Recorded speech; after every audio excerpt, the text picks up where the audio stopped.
I always say it's better to hear something from the horse's mouth.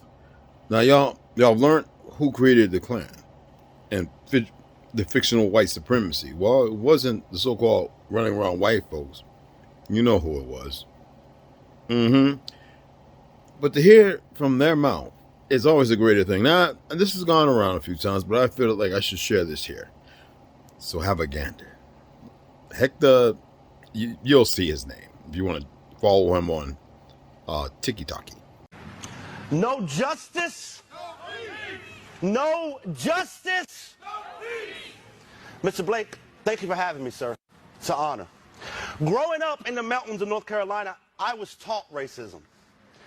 From as young as I can remember, I was told black people are violent. Black people are lazy. Black people are not as smart as white people. I remember my dad told me that black people are too lazy to work, and so they depend on welfare to live, and they sell drugs. 10 minutes after my dad said that to me, a man knocked on the door. I let him in. He handed my dad some money. My dad weighed out some marijuana and a few pills and handed it to that gentleman. And then we went to the store to buy some groceries. We didn't buy groceries with the money that man just handed my father. It was little yellow, blue, and green food coupons. So my dad is trying to teach me that black people are drug dealers on welfare while my dad was selling drugs out the living room, living on welfare. You see, he would tell me, son, I work very hard. I don't make enough money to provide for you kids, so that's why I sell these drugs. I just love you so much. And these food stamps, well, I pay my taxes, so I earn them. You see, the indoctrination begins at a very young age. We are taught without even knowing it, there are two Americas. Despite marijuana use with the black community and the white community at the same rate, the black community is arrested and convicted at a rate 3 times higher than white America. There are black Americans in prison right now serving 30 and 40-year sentences for marijuana, while corporations are becoming multi-billion-dollar businesses selling marijuana. There are two Americas. Tell them, Charlie. Tell them. If a man broke in my house right now, and I shot that man in the back, albeit in my own house, I could not claim self-defense because I shot him in the back. But a police officer can shoot Jacob Blake in the back 7 times and still be at work. If that's okay with you, we are on different moral platforms. We are on different ethical existences if that's okay with you. There's two Americas. The America I grew up in says if you comply, everything will be okay. Well, for white America, that's true. But black America faces a very different reality. The use of force and the threat of the use of force is actually 4 times higher for police-initiated interactions. The America I grew up in will say, if you stop talking about racism, it'll go away. Well, for white America, that's true. Because as a white American, I don't have to think about my race. I'm not judged by my skin color as soon as a potential employer meets me.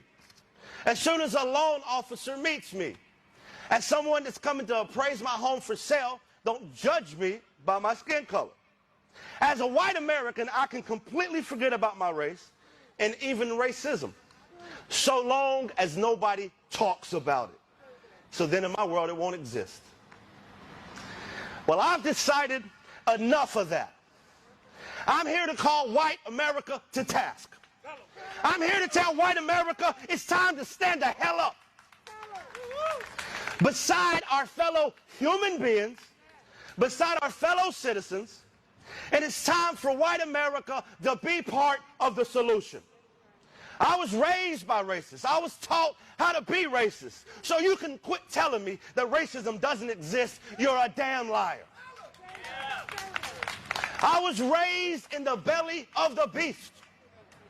I was raised by racists, and now they hate me. I call that a glow up. I'm not here to speak for Black America, over Black America, at Black America. I'm here to speak to and at white America, and I'm screaming, wake the hell up. White supremacy is woven into the very fabric of this country. White supremacy bleeds from every pore of this country. In schools, we have standardized testing, but we don't have standardized resources. We don't have standardized opportunities. In hospitals, a black woman is more likely to die during childbirth at a rate 3 times higher than that of a white woman. In neighborhoods, power plants and dumps are more likely to be put up by a predominantly black neighborhood than a predominantly white neighborhood. At home, 22% of Black America lives in poverty, whereas only 9% of white America lives in poverty. White America loves black music, black trends, black culture, but kills black people at a rate 2.87 times higher than that of white people by the police. All of these things will not change unless we tear down, I'm going to say that again, unless we tear down the system of white supremacy that has built them into existence. We cannot fix the current system, for it is not broken. This system is working exactly as it was intended. Passing laws will not change it. You cannot legislate morality. Black America has screamed tirelessly for decades about these injustices, while white America has turned a blind eye and a deaf ear. Well, I'm here to say no more. Change is coming. Revolution is coming.